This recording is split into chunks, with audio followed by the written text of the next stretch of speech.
fuck, I don't have enough cash to put in. Wild. Yield accelerator. And we've got some really good case studies that we've just completed. $5.2 million. It'd be pretty stupid of us to go bring him to a bank that doesn't do. Ladies and gentlemen, Jordan Bett in the podcast. First time for 2025, mate. Welcome. Thanks, Zach. It's March tomorrow. First time. Is. Time has flew by. Now, today, what we're going to talk about is our yield accelerator method and our value accelerator method, and how financing around the accelerator strategy actually works. Because, you know, we speak to potential clients or actual clients constantly, giving them updates on their property values, and we say, hey, you've got enough equity now to go build a granny flat, for example, or we call it a YAM, a yield accelerator. And they go, oh, but I've only got 150,000 of equity. How do I build a $250,000 granny flat? So I think there's some misconceptions or misunderstandings about how it actually works. And we've got some really good case studies that we've just completed that we'll talk through as well. So let's start at clients purchased a property. Let's say they've bought it for 800 grand and they've held that property for 6 months, because that's when we get our valuations done, every 6 months. That property has grown in value from 800 to $1 million. In 6 months. In 6 months. Mate, that's a Henderson client, you know? So they've got now, say, 200 grand of equity. Whether it's 6 months, 12 months, it doesn't actually matter, but it's now got equity in it. Run us through how that person can then go, I want to build a granny flat with that equity. Right. How does it work? Right.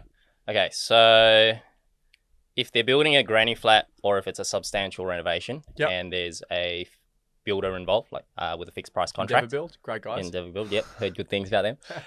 Part of the YAM strategy. That's right. Then what the bank can potentially do is they can lend against what the property will be worth after construction.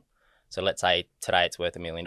If you're doing a 250K granny flat, ideally you're hoping the property will be worth at least 1.25. So then what the bank will do is they'll do an as-if complete valuation post-construction. Which essentially means we'll value the property as if the granny flat was already completed and built there. Correct. So they'll send someone out there. They'll get the tender of the build. They'll get the building contract, all the plans, etc. And the valuer will say it's worth X today, but after the granny flat's completed, it'll be worth Y, right? And then what the lender can then do is they'll lend against Y in terms of two components. So if it's a granny flat and it's going to be rented out, for example, the bank will actually then include the rental income of that granny flat, which will help serviceability. And then the second component is they'll lend against that Y value in terms of equity.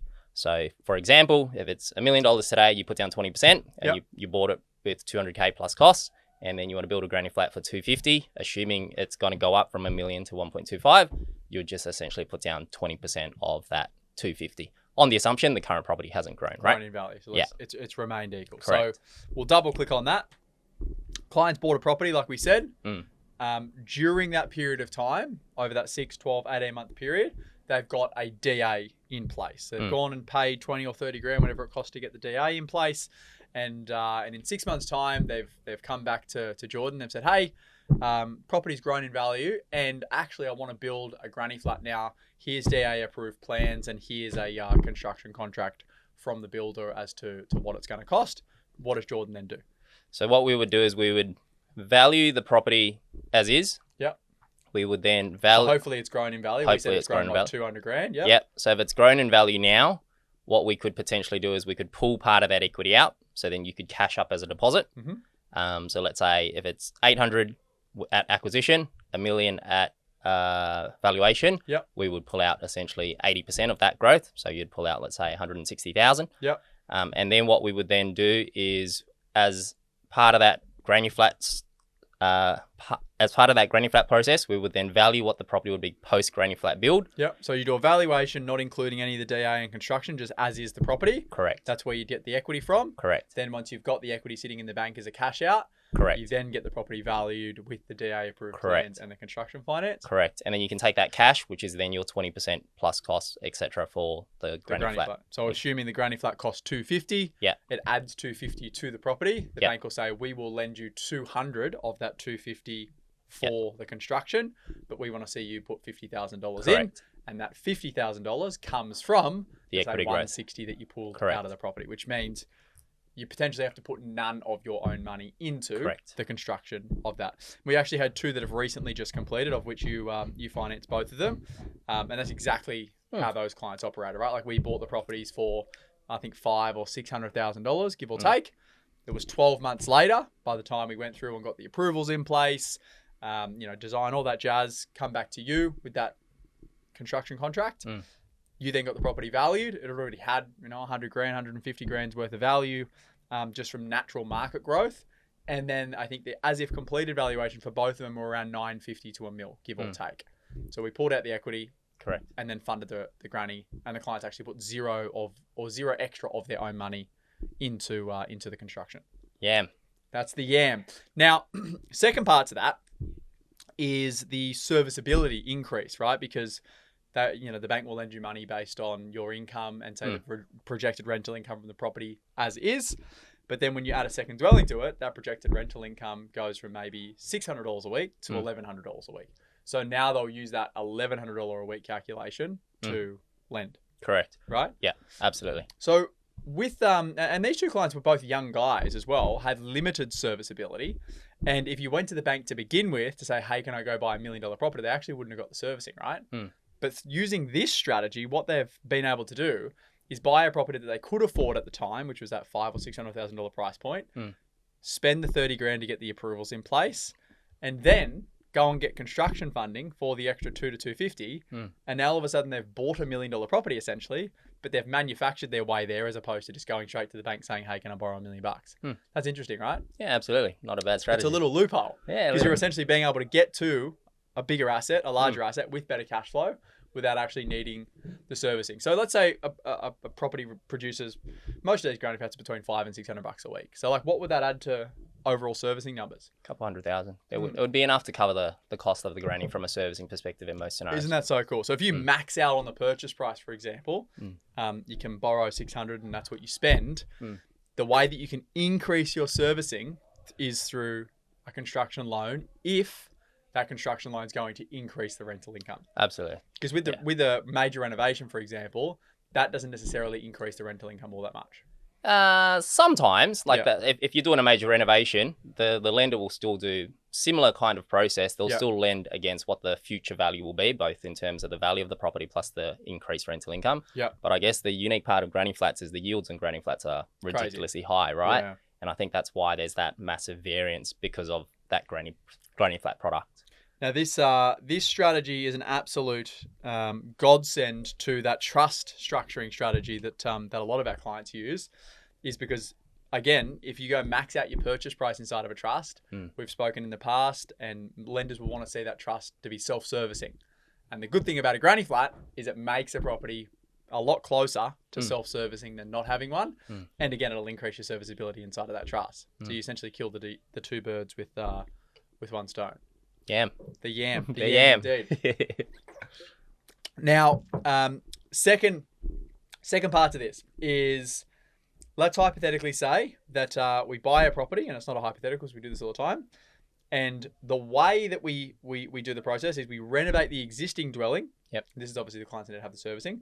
We renovate the existing dwelling, potentially using equity that's been created from the growth of the asset 6 to 12 months down the track. We then go back to the bank, refinance all of the growth that we've added to the property out of the property. Yep. And then again, the second part to that is the yam on the back, which is adding that granny flat.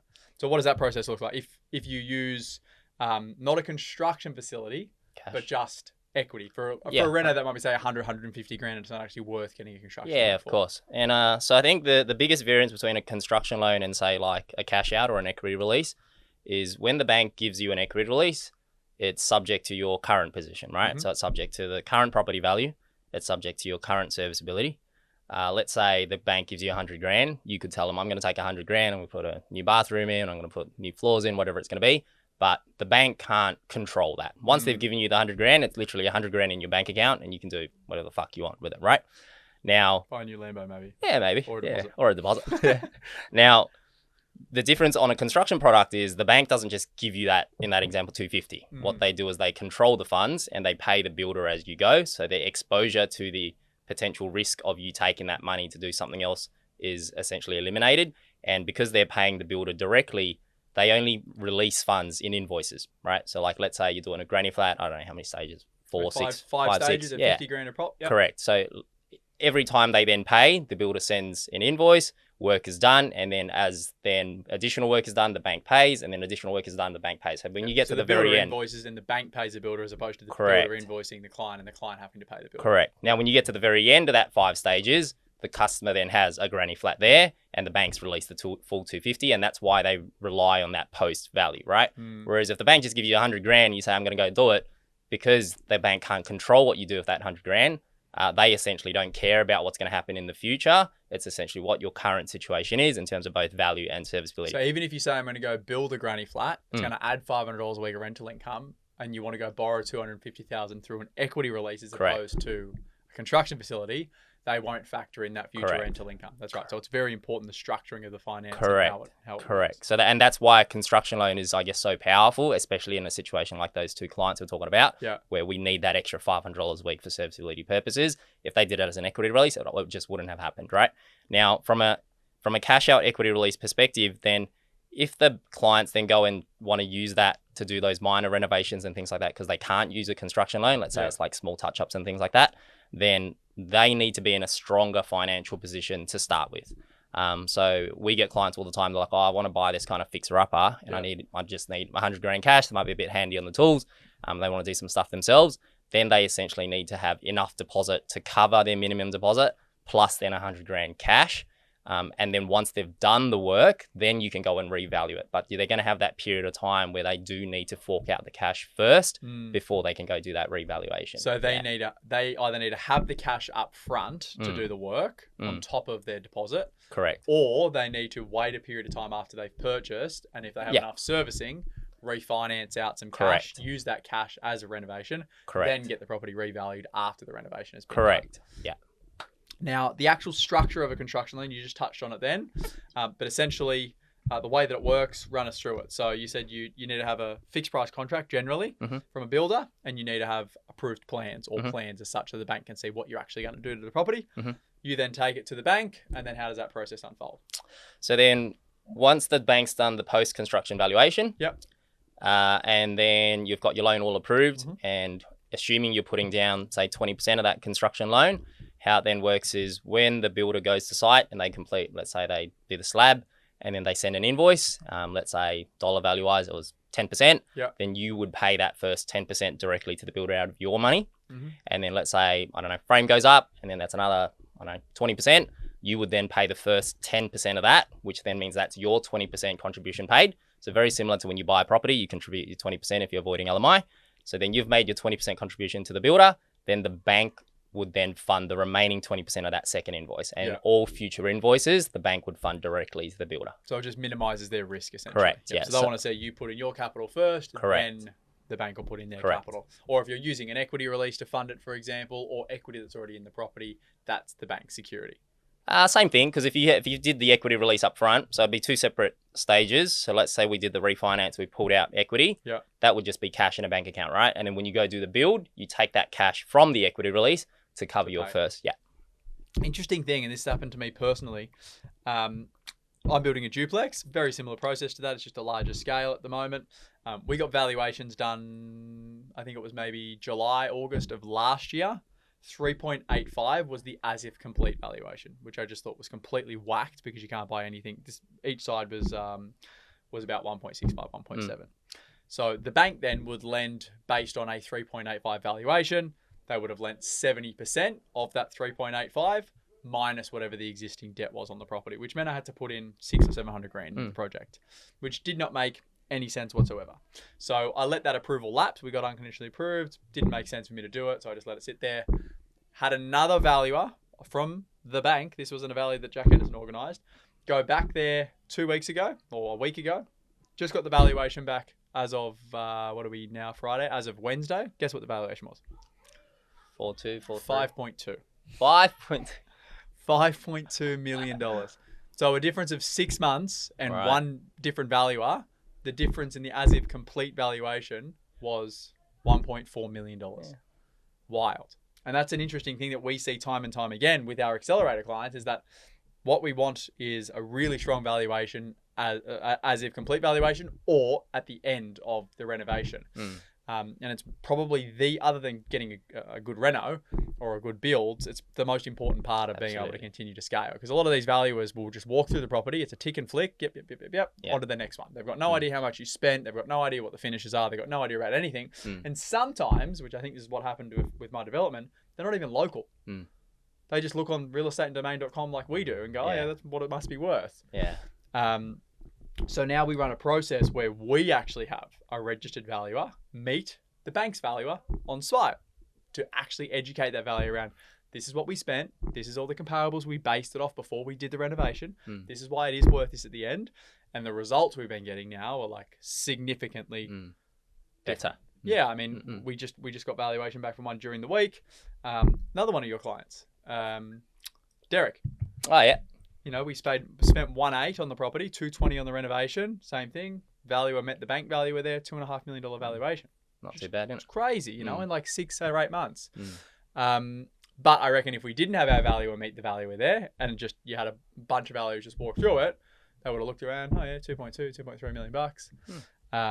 So I think that's a really important part for people listening, is that you can have the best reno, you can have, you know, the best approval and all the rest of it, but if you get a valuer who doesn't understand it, you could get your numbers back and be pretty upset, like I was, you know. Yeah, and I think that's why we're speaking about valuations so often, right? Like that valuer is key to essentially what then allows the future look like for that specific client. And that's why I guess once that reno is done, we wouldn't just go, like for the clients we work with, we don't just go and do a valuation at the bank that we did the acquisition. We go and do a valuation at multiple lenders. And ideally, we want to avoid, I guess, a valuer that's going to value it low. And ideally, we go to a bank that's got the valuation as high as possible to release that maximum amount. So yeah, very, it's very so important interesting. part. People often don't understand that they all do the same formal education. You know, like they all go and get their, you know, registered valuation, whatever they call it, tickets or course. I don't fucking want to know what it is. But then 5 valuers can go through a property and give 5 different valuations. And it's not like $50,000 difference. Sometimes they can be hundreds of thousands. And in this case, 1.4 million. And I can tell you, the market ain't moving and hasn't moved 1.4 million since last, 6 months ago. But it's so important. And then when you start to do lots of these like we do, we start to understand, okay, which banks order valuations through which valuation companies, because the banks don't actually go there themselves. They just go, we need a valuation done. We're going to push that through Optian or Heron Todd White or whoever it is, CBRE, for example. But the difference could be, hundreds of thousands or millions of dollars. And in the case for my duplex, it went from me having to put in $600,000 of my own cash to get it off the ground, and the bank wanted that in their trust account before they'd start construction, which didn't make any sense to me, hence the reason I didn't do it, to now potentially having the ability to do a cash out and not have to put any money in. Because again, they'll lend me hopefully 70% of that 5.2 minus existing debt, and the money left over will be more than what the construction will cost me. So there's potentially a cash out figure there, which means I don't have to put in any more money, and potentially I could get some cash out of the deal. On that duplex part though, valuations on duplexes are a little bit unique, because what the valuers normally do when they value an as if complete on a duplex, they don't value it as 2 individual lots. Yeah, they won't do that until it's been actually subdivided, Correct. right? So what they do is it's called in one line. So it's essentially just got a big fucking house with 2 doors on it that you can sell to one person, which is obviously worth a lot less than having it subdivided to sell to 2 people, right? So dumb. So duplexes is a bit of a, people, and we get clients when they do it for the first time, they're like, oh, my mate built a duplex, made a ton of money, I'm going to go do it. And they've got literally minimum deposit. Then when this actually happens, they're like, oh, fuck, I don't have enough cash to put in because of how the valuers value it. And like sometimes it's a big variance. Like we've seen some compared to what like the client believes it can sell for on market, like 25% less. And we had a client similar to the scenario you spoke of. I think we did 3 valuations. It was about a 20% variance from the highest to the lowest. It was about 4.5 mil, give or take. So Crazy. It was also the difference of like an extra 500. And then depending on whether you're selling them at the other end or holding them, they'll either factor in GST or take out GST, which again is 10% of the total, sale price of the property. I'm keeping them so that, I don't have to pay GST, which means they then will factor 5.2 as the valuation as opposed to say 4.7. And you're right. Yeah. The subdivision thing, it's like, well, when they're actually complete, they're not subdivided. So when they've funded you 100% of the money, they haven't been subdivided yet, but you can't subdivide a duplex unless it's actually complete. Correct. Then the council will go through and so it's a actually chicken egg thing. But then once it's complete, if you've been able to get through that kind of period where you've got enough equity, you've got enough cash, we get a good valuation like what you noted, then at the very end of it, once it is subdivided, you do a new revaluation, it's going to be a lot more than 5.2, right? That's right, because it's two separate dwellings. And I mean, I'm keeping them because of that reason. But it's a very, very interesting strategy. So essentially, in short, if you're someone now who has a property and you think you're capped out with serviceability, there may actually be a way that you can go back, and we call this the acceleration part of our journey. You can go back to your existing portfolio that if you just try to get cash out of, you may not be able to. But if you want to go build a second dwelling or a granny flat on them, or a yam as we call them at Henderson, you may get the cash for that because it's going to increase the rental income, which in turn will then increase your serviceability, which means the bank will actually lend you money. And that's why we go accumulation first. Then once you've hit your serviceability limits, you go back and do the acceleration part, unless you can do them both together, which most people don't understand the strategy piece. Any other interesting things that we should cover off on the construction facility part, things that people should factor in? Yeah, I think it's important to understand upfront what your future plans are. So how do you mean? So like if we get a client come to us and say, hey, we're going to do a yam, it'd be pretty stupid of us to go bring him to a bank that doesn't do construction loans, right? Ideally as well, you want to ensure like because not every lender will lend like that, right? Correct. Yeah. So some of the smaller guys just don't do it. Like we had a client recently that we thought wanted to use the little online guys. You know, they don't do construction loans. So because we knew what their future plans were, we were like, hey, you're probably better off using a lender like this. Yes, their interest rate was I think like 0.05 or 0.1% higher, but it gives you more flexibility when time comes, right? You also kind of want to ensure that client does, on a personal level, qualify for multiple lenders. So back on that valuation piece for construction or non-construction, if you imagine you've got 5 valuations and the highest valuation, the client personally doesn't qualify for that bank, that valuation is essentially useless to that client, right? That's right. You get a valuation with a lender that you can't use the valuation Correct, for. then it's useless anyway. It looks pretty on paper, but you can't use it. Yeah, exactly, right? Yeah, so then you want to have, I guess, choice is power, right? So you want to have as much choice as possible. So then when we go to market to find all these other things like valuation, we want to make sure the client can actually use that valuation at that bank. Yeah, so like having, I guess, a bit of planning ahead of time before you enter that transaction is also very important. Or again, on the structuring piece as well, right? Like especially if we're doing these things in trusts, because we do a lot of this stuff inside of trusts and companies for clients who it works for. Not every single lender has that credit policy where you can, you know, if the entity is self-servicing, you can go and essentially exclude that debt. So understanding which lenders you use at which points in time is very important, because I think there's scenarios where the client can get a much higher approval with a non-bank lender, but then when they go to buy the second property, they can no longer have that debt excluded. Correct. Yeah. So if you use a non-bank lender up front, no, you still can if it's in a trust. There's still ways to do it, but like every lender is unique in their own way. Yeah. So you want to kind of plan accordingly. So we had that client where they used essentially the most aggressive lender for their first acquisition, which then meant let's say borrowing capacity was, I don't know, 700 to $1 million. Let's say there was one lender that would have given you $1 million. If you've taken that off the rank and you borrowed that $1 million, then if you come back, that lender's used up, and if you're using that trust structure, you can't go back to that same bank. So then now you got to potentially go for 900, 800, 700, right? So you want to plan that stuff up front. So then I guess the client knows, well, this is the exact pathway rather than just the transaction. Yeah, that's very right. Important. Because if you can't borrow the same amount from every lender over every purchase, it's going to change the strategy. Correct. Per purchase. Yeah, you need to save like different deposits, or you need to kind of readjust what your purchase price is going to be and things like that. Yeah, super important. It's like leaving money on the table, right? Yeah. Yeah. There you have it, folks. That's the yam. So if you have a property that you can potentially add a second dwelling to, or get construction funding to increase the value and the rental income of the property, you can potentially get that servicing even when you feel like you're capped out. Or if you're someone who can only afford to buy a $500,000 or $600,000 property, there's a way to turn that property into $1 million property without you necessarily needing to be able to have the $1 million servicing up front. That's the yam. There you go. That's the yam. Righto. Good shit. Well, I got to go into a charity morning, so man, I'm going to go do that. Mr. Bear, thank you. Thank you, Jack. See you next time. This is general advice and does not take into consideration your objectives, situation, or needs. You should consider if this advice is suitable to you or your circumstances, and please read any applicable PDFs beforehand. This is a Henderson podcast production.